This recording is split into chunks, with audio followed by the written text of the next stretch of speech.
Hello one and all, welcome back to Campaign 13 Vanilla Sundae. This here is part 16. We're in 1795. And if you want to know what happened in the previous part, please, I encourage you, go back and watch that previous part. Because we got some national ideas to go over. Indeed, we still have some that I have not read. Unfortunately, there are quite a few nations that have been fully annexed by one means or another, but that does not mean we are completely out of options for nations to read. So, without further ado, I'm gonna go and pick... Who have we not read? I would've... No, Cherusky and all of them, they didn't have any. Have I read all of Kaguda's, actually? I don't know if I did. Let me take a look here. I have not. Okay, Kravens, you better be thankful for this, alright? Because I'm going to try my best. Okay. So, the fifth national idea of Kaguda is as follows. Kagutor the Defiant.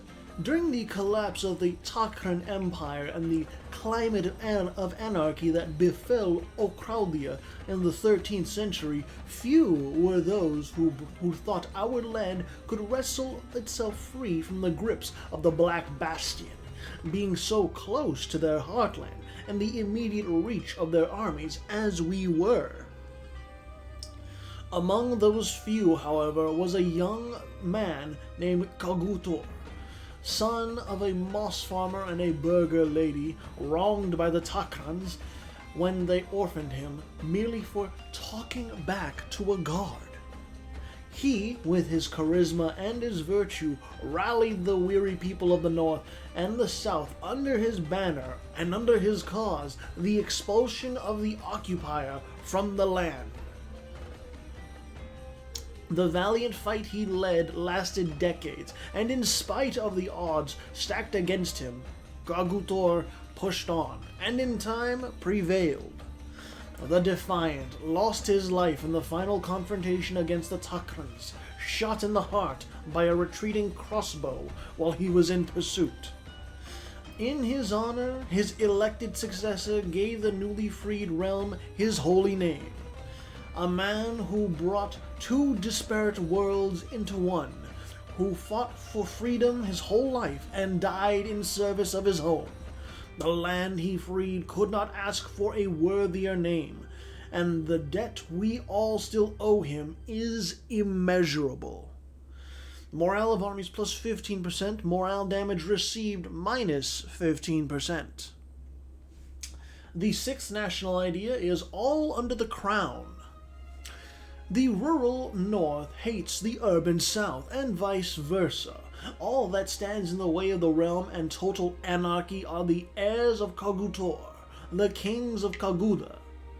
Seen as the link that keeps everything together, the throne is seen by many on both sides of the conflict as a neutral mediator.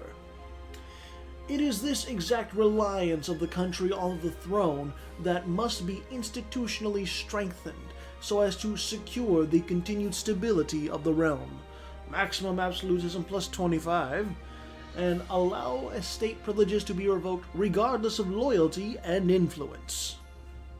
And the final national idea is so praise King Ukligor. Ukligor II, known better to the folk as King Ukligor the Great, was the 14th heir to Kagutor, and a man of limitless ambition, who brought the realm to its greatest golden age. He sponsored the arts, repelled the Takrans from Mongla, and made the Nelters pay tribute, and took Valnil from the Imansaxers, establishing colonies all across the bay and bringing untold riches to the realm. He never quite achieved his dream of bringing about a third Okraudian empire, despite crowning himself one. But this dream of his has not yet died in the hearts of our kings since. Ukligor be praised, his ambition will in sooth be fulfilled. Overextension impact modifier, minus 10%. The ambition of Kaguda is national unrest, minus 2. And that, ladies and gentlemen, is all of Kaguda's national ideas. Man, Kravens really does craft a narrative with those national ideas, and I very much enjoy those narratives, even though I struggle with pronouncing the names. So I'm hoping next time, in the next campaign, we may see the Tok'ran Empire return, or maybe the Nelter League and Kaguda get a second chance at life. I'm not entirely sure, but I'm hoping to see some stuff. Kumri is at war with Dumnonia. Also, Powhatan is a vassal and is about to be annexed by Kumri. Alright. And then Congo is at war with Saintonge, and this because Congo thinks they can just do an imperialist war. I have my doubts about this, but okay. And then Chuchen is being partitioned once more. Sibir is also under attack from the Vermilion... Sibir is allied with the Vermilion Paradox, and therefore Zanskar is at war with Sibir. Interesting. So we're going to see Zanskar invading through here, plain as day. Sibir is going after the fortress at Bechbalik, but I'm not exactly sure if Sibir and Vermilion Paradox are going to be able to do anything about this war, because, I mean, the capital, the only province of Vermilion Paradox, is already down. All that's left is for Zanskar to invade, and invade. You know, just the usual stuff for Zanskar. Chuchen has peaced out, and they have lost just a little bit more land. They have lost the key fortress at Hanzhong. Their capital was annexed in the previous part at Jinchuan, so, you know, the other Tibetan power that is Chuchen is struggling immensely. Unfortunately, it's dark days for our Tibetan friends. What other wars do we got going on? Poland and Catalonia. Catalonia is allied, not a vassal. They're going after Avignon, so just basically trying to clean up the likes of Archbishop Benedictus the 26th realm. It's a little weird to say sixth. I'm fucking slurring my speech here. Anyways, yeah, Saintonge, they don't have the military, unfortunately. Congo is 2 military techs behind, but Congo has more than double the amount of forces of Saintonge, not even counting Walaita. And Walaita is on the same tech level. They just have to reach all the way over, you know, go through this part of Africa, along this part, through the Sahara, and then all the way over to North Africa, and, you know, if Kumri allows them, through Iberia. Because the capital of Saintonge is now over here at Porto. Strathclyde. Oh god, it's stopping and going. Strathclyde remains over here on Madeira, just chilling with their nice province that is 22 development. And however, it is full of unrest, unfortunately. The ruler is cruel, there's a lot of absolutism, the autonomy has been decreased, and the culture there, the Portacan culture, is not accepted. Is that anywhere else? No?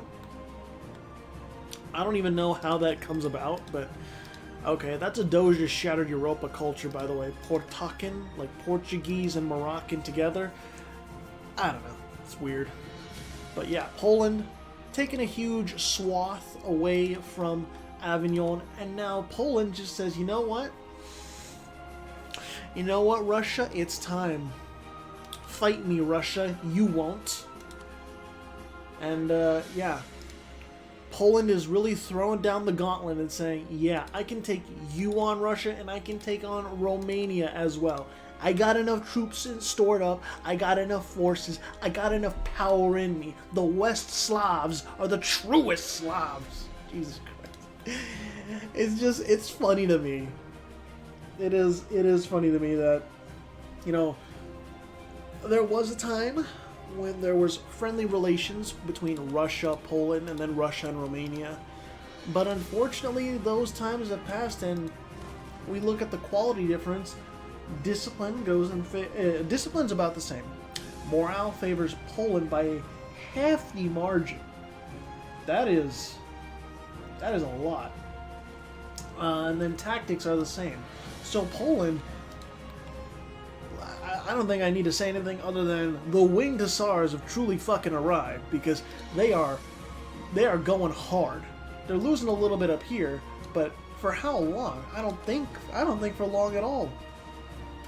Romania and Russia are doing their damnedest to contain the Polish threat, but can they really do that? I don't know. I don't know. Just real quick, what other wars do we got going on? The Golden Eighth is going against Vicura and the Crimson Paradox. I don't know if the Crimson Paradox is actually going to support Vicura this time. And then Zanskar still going after Sibir and the Vermilion Paradox. As we can just see from the zoomed out mode, it's, you know, Sibir can't really do much against Zanskar, as unfortunate as that is. Vicura is obviously, I don't think anyone had any doubts about this, they are obviously getting pushed back heavily by the Golden Eighth. So it's really just on the Crimson Paradox. If they want to support and try and push back the Golden Eighth, they should support Vicura. If they don't want to, and they just want to have the Golden Eighth push further and further, they'll just leave Vicura. Like, look at this. Vicura is making their greatest stand. They have more discipline, they just don't have the morale. It's just, what can they do? What can they really do? I know I'm biased, of course. It's my submission. And the Golden Eighth was dominant in the previous campaign too, but it's just like, I would love if Vicura's ally actually tried to help.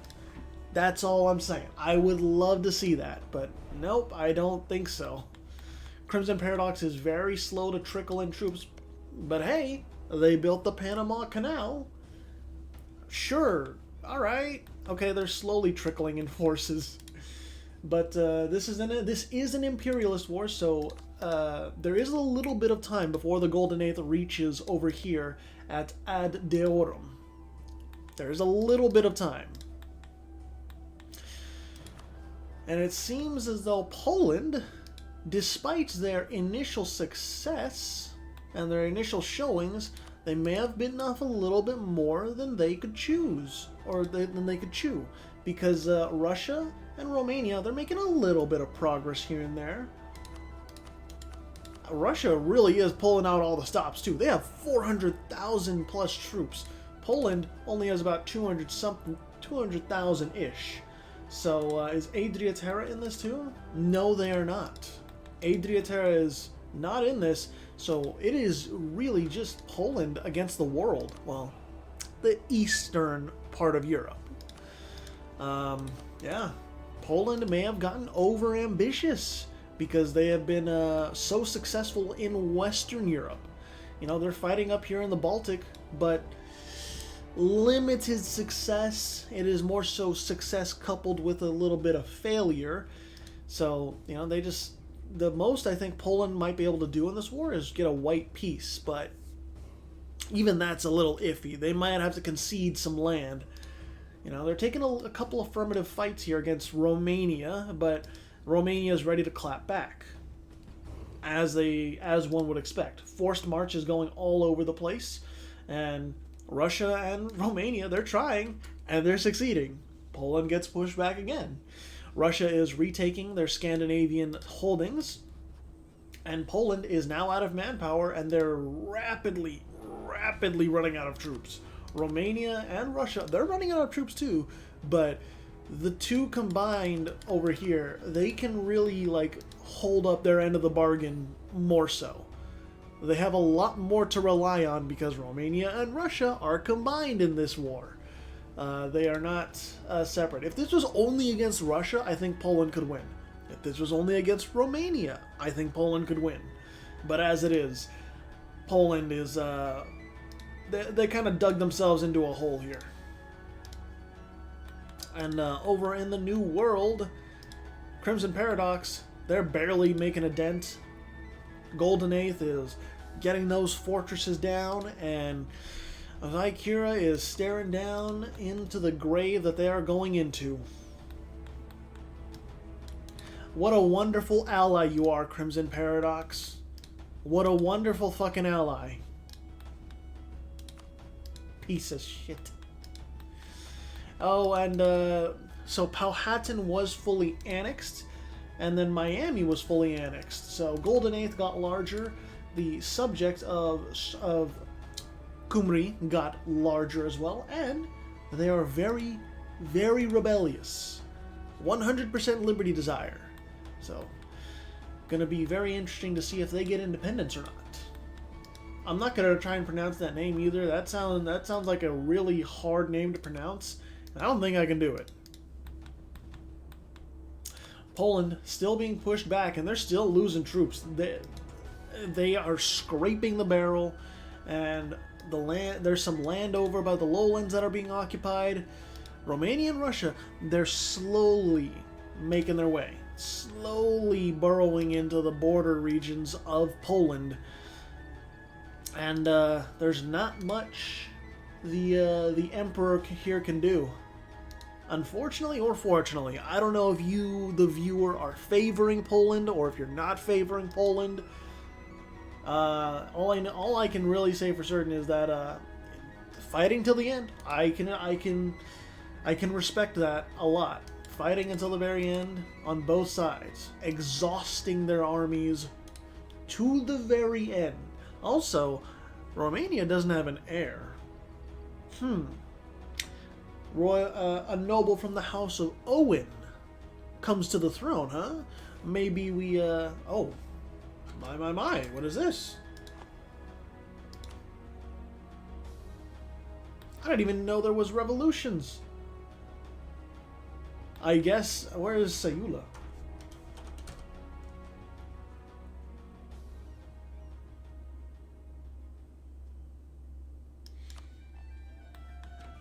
I don't think there was... I didn't recall seeing any... Well, I should have checked, honestly. But, yeah, I don't... It didn't seem like there was anyone going revolutionary. I'm going to check where the institution spawned at, because we do have industrialization, we have nationalism, which spawned in Sibir. Okay. So, and it gives, when embraced, nationalism gives morale of armies plus 15%. And it's spreading pretty quickly, obviously. So, I don't believe...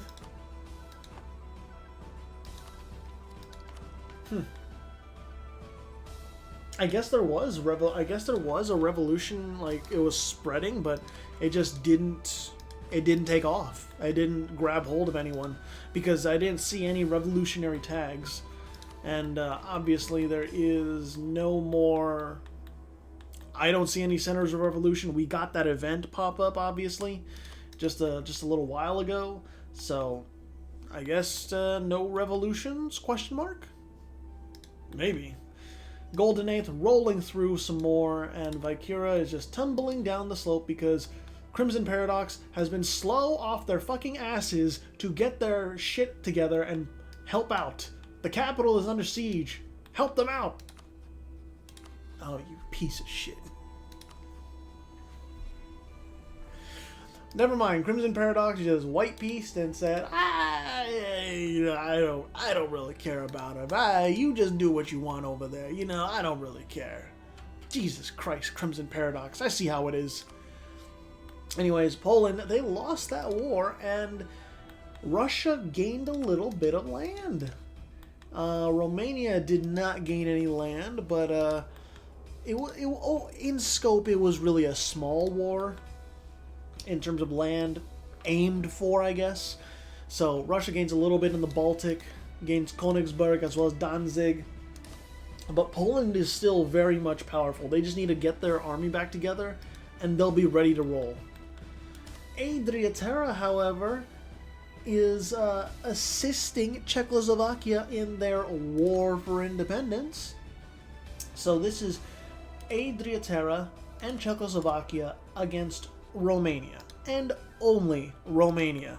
So the long-standing grudge between these two powers here, the red versus blue in the Balkans, is finally boiling over for the favor of the purple. It's kind of, I don't know, maybe you can glean some poetry out of this with, red versus blue and then a purple power being fought over, I guess. Maybe you can figure out the poetry there. I don't really think I can right now because I'm too focused on these battles and sieges. The siege of Sopron is going forth. Adriaterra has so many resources compared to Romania right now because Romania is exhausted from fighting Poland, obviously. I'm just taking a look at the other wars. Ginji is at war with Persia. Australia is at war with Banjar, and that's really about it. Aotearoa, I'm just curious. Aotearoa, can you tell me where you're colonizing? You're just increasing development. Okay. I guess all the Pacific Islands have been taken. Interesting. At least they got Hawaii. They can surf over there. Have some fun, What the hell? You tribal? You're steppe nomads? What? How are you steppe nomads? I don't understand that. Golden Eighth, they took a healthy chunk out of Vaikura, obviously, so, business as usual. My boy is just eating shit, as per usual. And Romania, they're losing the war. They're recruiting as many troops as they can, doing as much as they can to Albanian or Adrian Anatolia, and to Romania's credit, they are pushing back Adriaterra a little bit, but Adriaterra still has this huge stack of troops. What are you going to do against it, Romania? You gotta answer to it, or else you're going to get wiped, as you are currently. And as that keeps going, Czechoslovakia, they're going to gain a healthy bit of land out of this. They're going to gain a lot of land. Adriaterra is going to be an ally of Czechoslovakia, and Romania is going to lose a healthy chunk of development. And this isn't like regular development on bad land, bad terrain. No, there's farmland here, and there's some pretty good stuff. This is a coal province. I don't know, man. Romania, I think you might have fucked up by helping Russia. Or, if Romania didn't help Russia, Poland defeats Russia or even just gains a little bit of land, that's a more powerful Poland that is allied to Adriaterra, so maybe it's a sort of damned if you did, damned if you didn't sort of situation. I'm not sure. Looking at it from that perspective, it's, maybe it really is a rough goings. Romania kind of stuck in a shitty position. Chu Chen has just been getting chewed up. Holy fuck.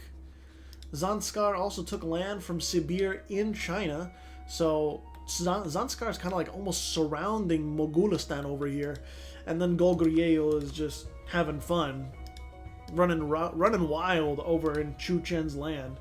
Ning is a vassal of Pasai, by the way, because we have a big old Pasai here that is snaking up the coast of the Indian Ocean, or should I say this Bengal Sea sort of area. Kind of interesting to see a power or a nation like Pasai that is extending its power not only just through Java and through the Philippines, but also into Southeast Asia. Because usually when there's a powerful Southeast Asian nation, They're expanding into Borneo, into Java, into Sulawesi and the Philippines. They aren't really extending their power into Southeast Asia. Pasai, I think, is like one of the first ones we've seen where, yeah, they want Southeast Asian land, not just stuff in Nusantara, if you know what I mean. So, interesting stuff. I like what I'm seeing. Ooh, that's interesting. Mogulistan has their independence supported by Russia. Now, Russia, would you really, like, go to bat for Mogulistan if it meant weakening Zanskar? That would be very, very interesting. Zanskar is also at war with Nogai, which means Zanskar is at war with Sapphire Paradox. And Sapphire Paradox, they may be weaker, but they can still put up a fight here and there.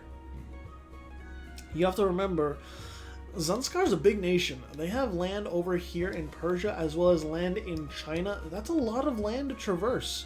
So they're going to have to bring their troops over to the west, some of which they've already done.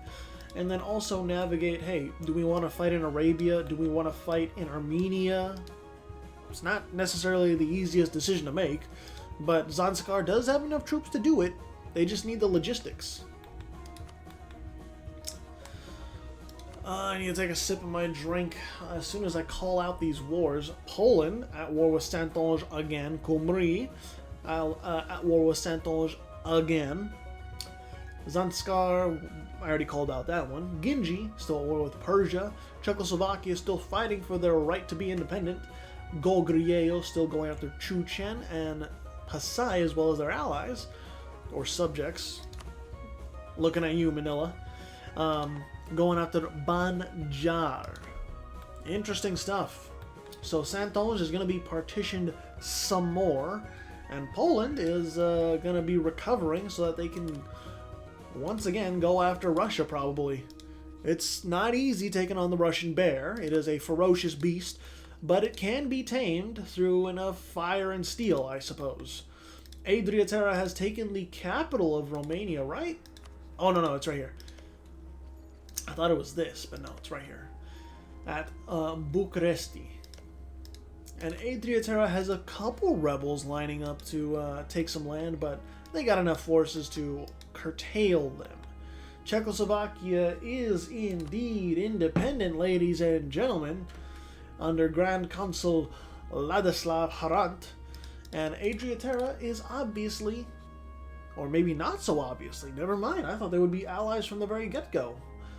Czechoslovakia maybe not going to be allies with Adriaterra, I don't know, but this land is now very valuable. It's up for grabs. Poland might just go in there and vassalize Czechoslovakia. Romania, they just lost a very, very big chunk of land. So I'm not sure what's going to happen there. Zanskar still struggling again, or not struggling. Sapphire Paradox is struggling under the weight of Zanskar's invading armies, trying to take back some Armenian territory, but Zanskar is over here just occupying more of Nogai because they can. Yadava free once more, and they are supporting the independence of Nepal and Dundar. And it is dawning on me that maybe, just maybe, Zanskar is sitting on some ticking time bombs, if you know what I mean. They have tributaries. These tributaries are fine. They will just break off the tributary status and then just like not care anymore. That's one thing. The other thing is the subjects of Zanskar, Mogulistan, Nepal, and Dundar. They're not powerful individually, but it is their backers, especially Russia backing up Mogulistan. That means Zanskar could get into a hugely chaotic war that ties down a lot of their forces and exhausts their economy if Mogulistan declares for independence and brings Russia in. That would be intense. or if Nepal and Dundar declare for independence, because hey, they are also being supported by Russia. Russia really hates Zanskar, wants to see them fall apart by any means possible. And if that means, you know, supporting the subjects for their independence, oh, Russia is gonna do that. You bet your ass they will. Oh, man. Oh, I gotta stretch.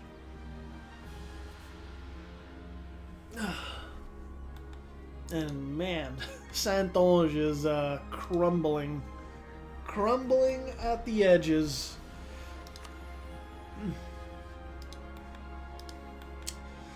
Whew. I gotta take a sip of my drink while this goes down. Zanskar is still trying to battle Sapphire Paradox, but there might be a silver lining for Sapphire Paradox, because they are sieging down Shirvan. They've taken over the fort at Basra. Zanskar might be a little overextended. I'm not entirely sure. Could be some interesting times. They seem to be very much spread out, more so than they should be. I'm gonna take a sip of my drink while this plays out.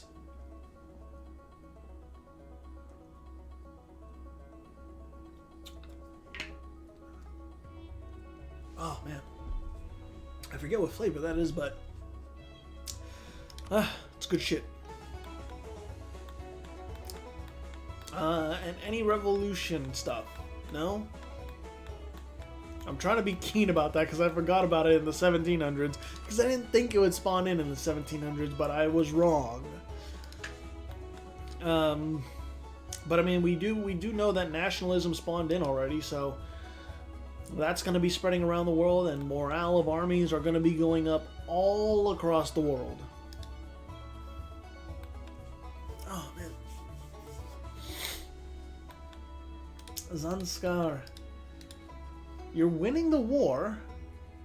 It's going well because it's an imperialist war, and the capital of Nogai has gone down. So ticking war score is in favor of Zanskar, but it seems as though your military might be stretched out a little, just a little. I mean, Sapphire Paradox, Sapphire Paradox cannot like do too much damage to you, but they can put a little bit of pressure here and there, you know, just a little bit.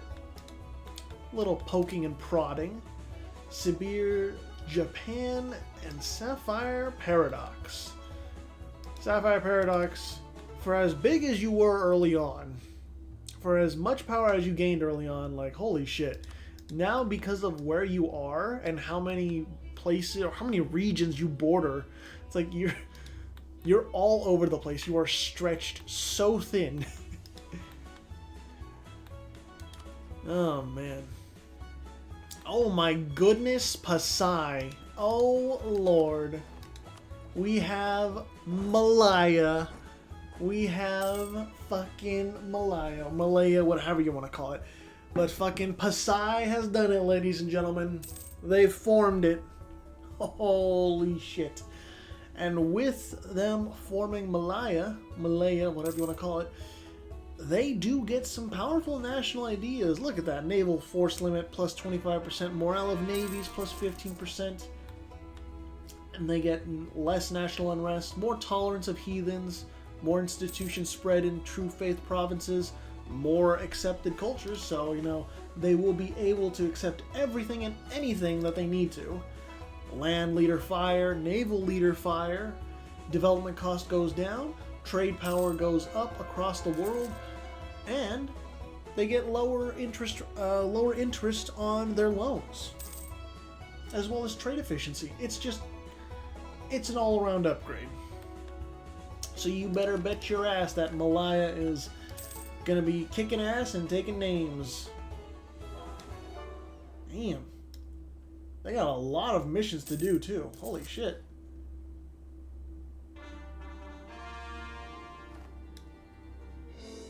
One of the following is...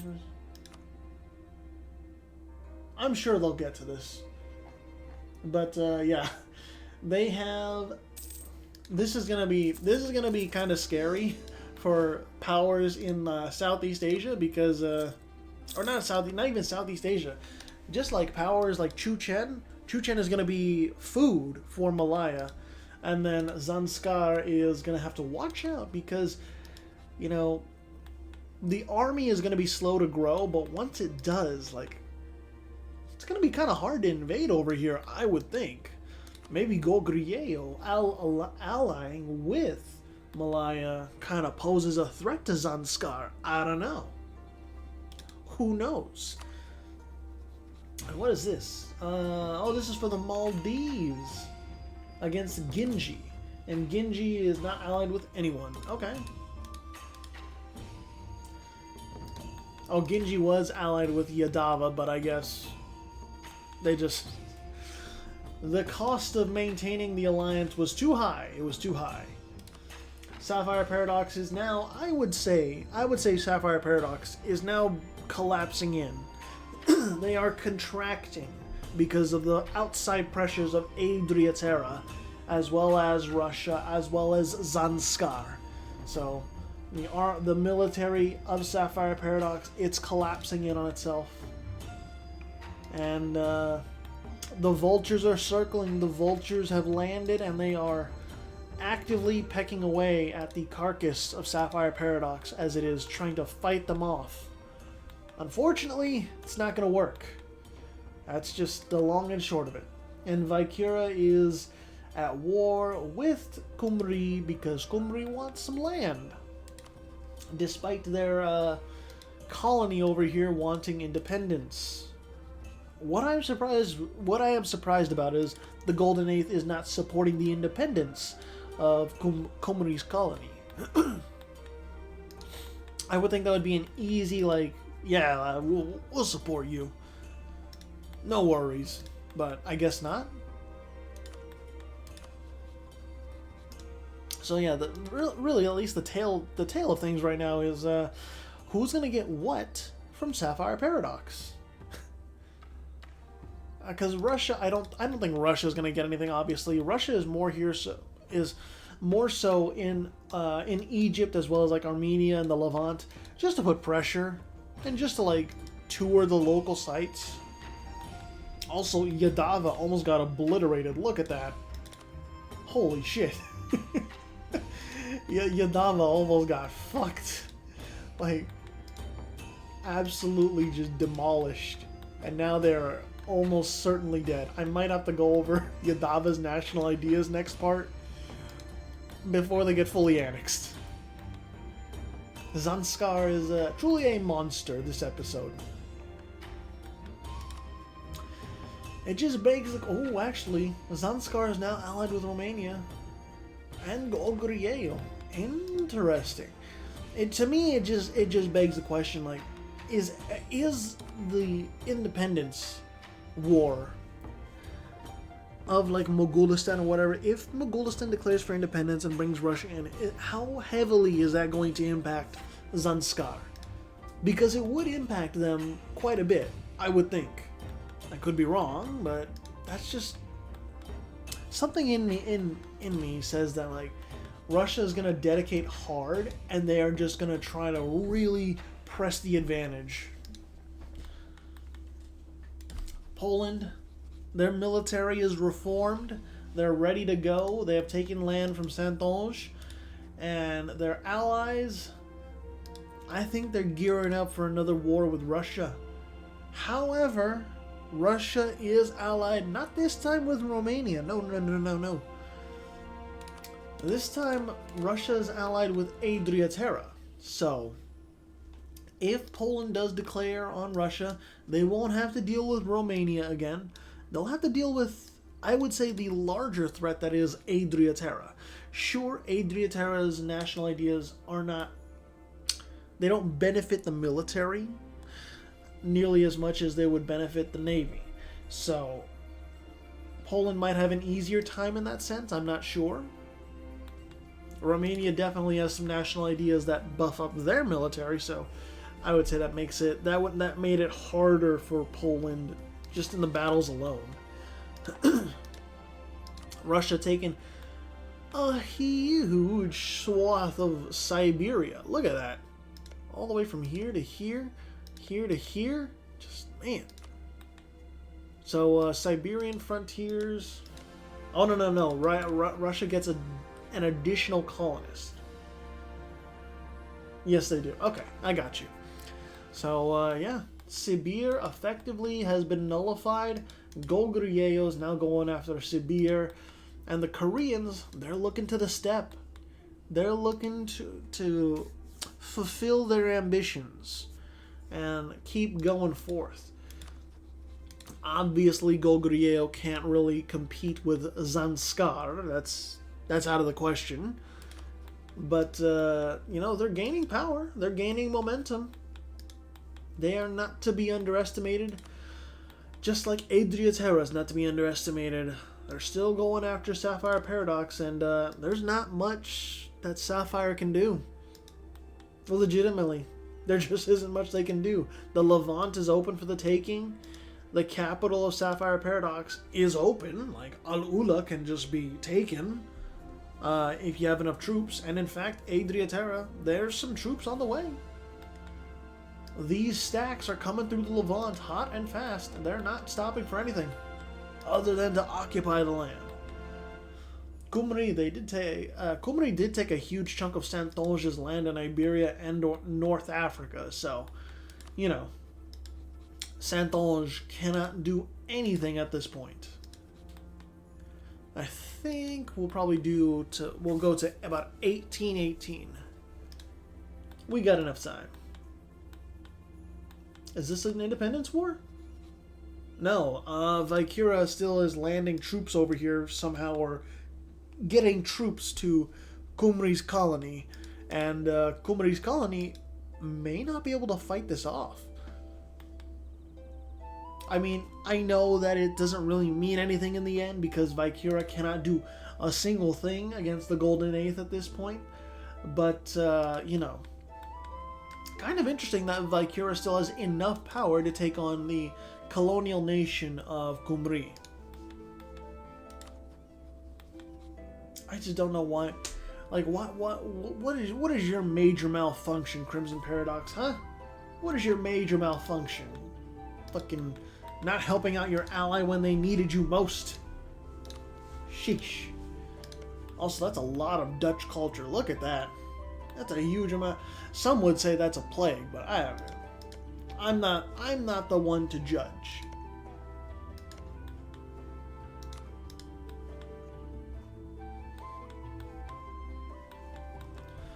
No.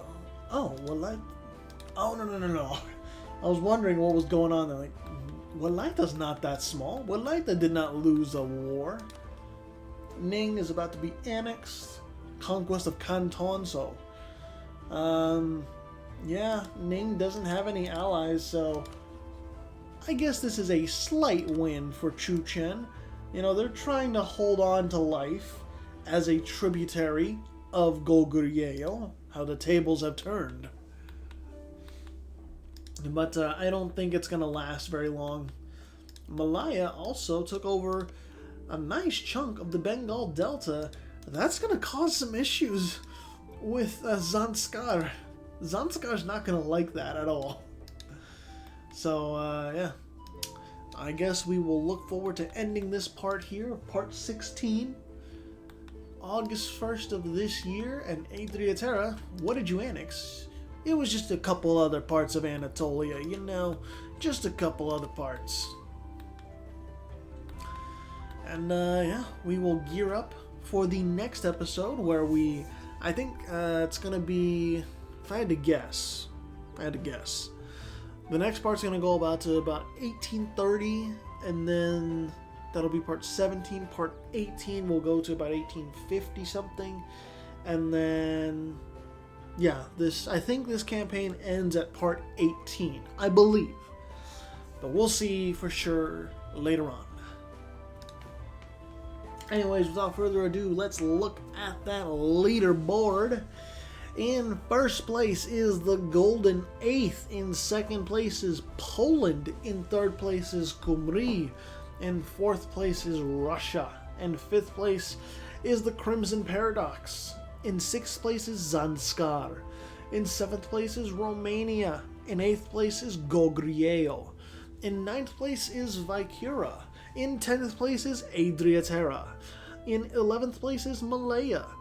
And in 12th place is Saintonge. Your economic hegemon for this part is Crimson Paradox, and your military hegemon is the Golden Eighth. That'll be all for now. Thank you all so much for watching.